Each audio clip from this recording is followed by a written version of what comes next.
My name is Nicole Duennebier, and I'm a 2025 artist resident at the Sam and Adele Golden Foundation for the Arts.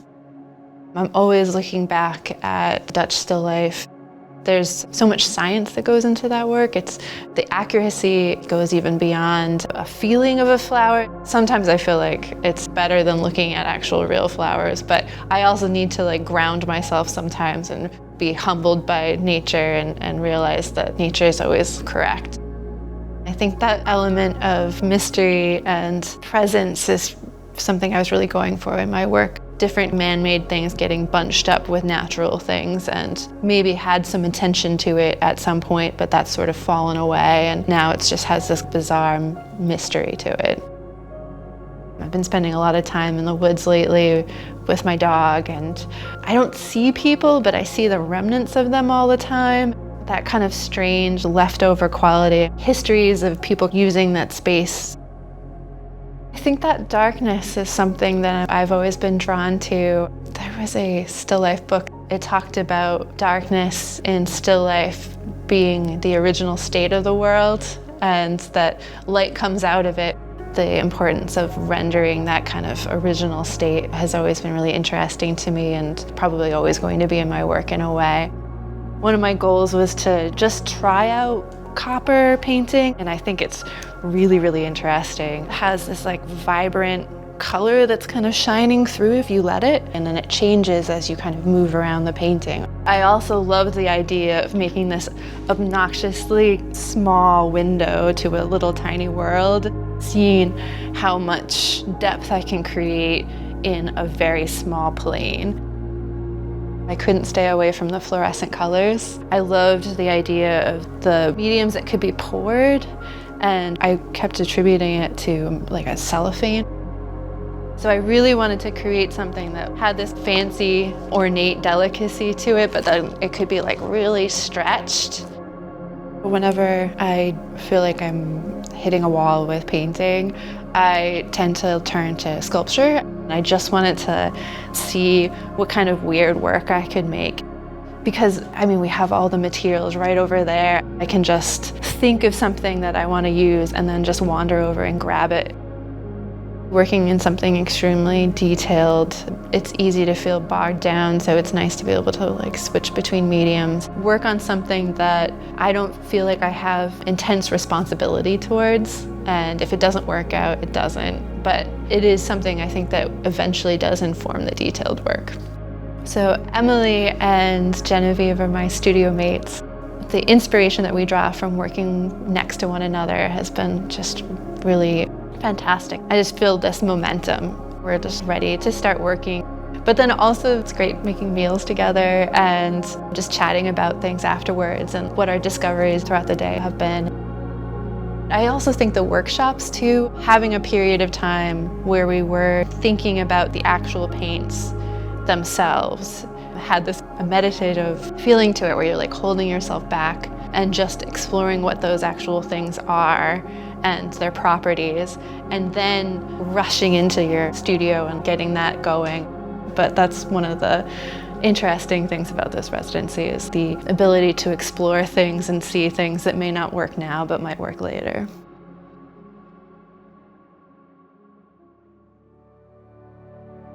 My name is Emily Somoskey, and I'm a 2025 artist resident at the Sam and Adele Golden Foundation for the Arts. I'm a 2D mixed media artist and painter, so I mostly use painting and collage together to challenge the viewer's perception. When they look at the painting, it requires a closer look to be able to determine what is printed and what is painted.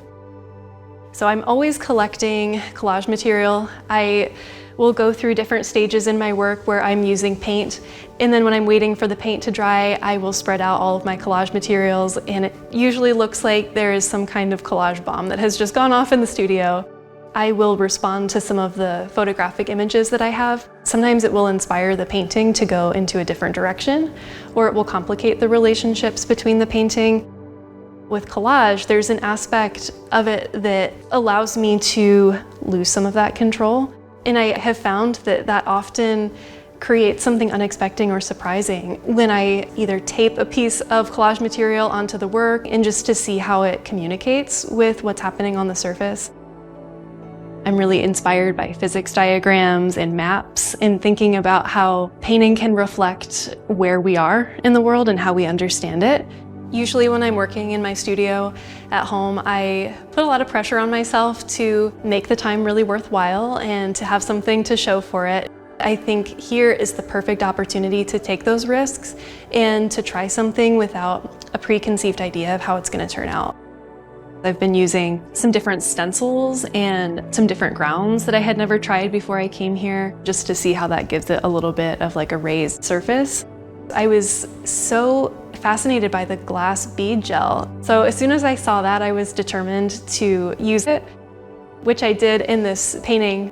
I feel like I had a bit of a breakthrough moment using some of the textured grounds to create some varied surface textures. Like right here on the tree stump, I was really excited to build this up and have both the printed imagery kind of sitting within this built-up texture of the molding paste and coarse pumice gel, and even using some glass bead gel on here.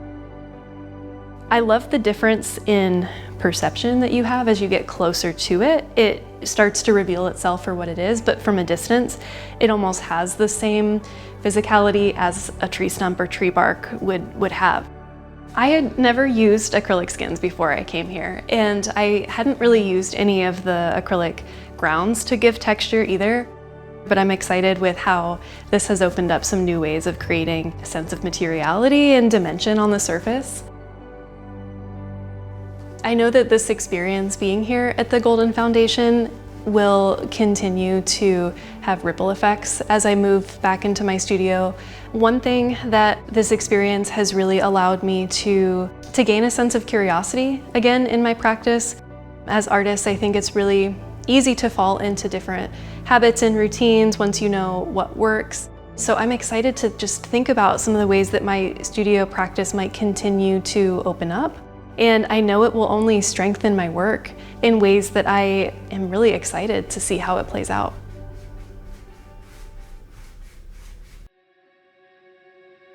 My name is Genevieve Cohn, and I'm a 2025 artist resident at the Sam and Adele Golden Foundation for the Arts. A big part of my influence is drawn from reading, and specifically magical realism, poetry and short story, color theory, different mythologies, and actual real histories. I identified as a reader before I identified as a painter. I grew up in Vermont, in the woods, on a dirt road. The way that I learned how to be a person was through imaginative play. It was through being in the woods. And now living in a city, we spend a lot of our time detached from nature and just from like being present in spaces. My process begins with a lot of researching and planning and reading and writing, scheming, and then I'll conduct photo shoots where I bring groups of women together and we'll go into the woods or into the fields or into a pond, and they'll dress up and I'll discuss all the ideas that I've been working through. Everything that I'm doing is centered around these communities of women who are engaging in some sort of labor practice. And then each body of work functions like a short story, where it's like a little thematic arch. Painting then becomes a catalyst for community and for connection and to come together. But then as soon as I start painting, everything else gets kind of left behind, and it just becomes responsive to the surface and what the color's doing. And I think so much of painting is being alone in the studio. And so the photo shoots are an opportunity to actually live the work. I love being able and needing to move my entire body while I'm working.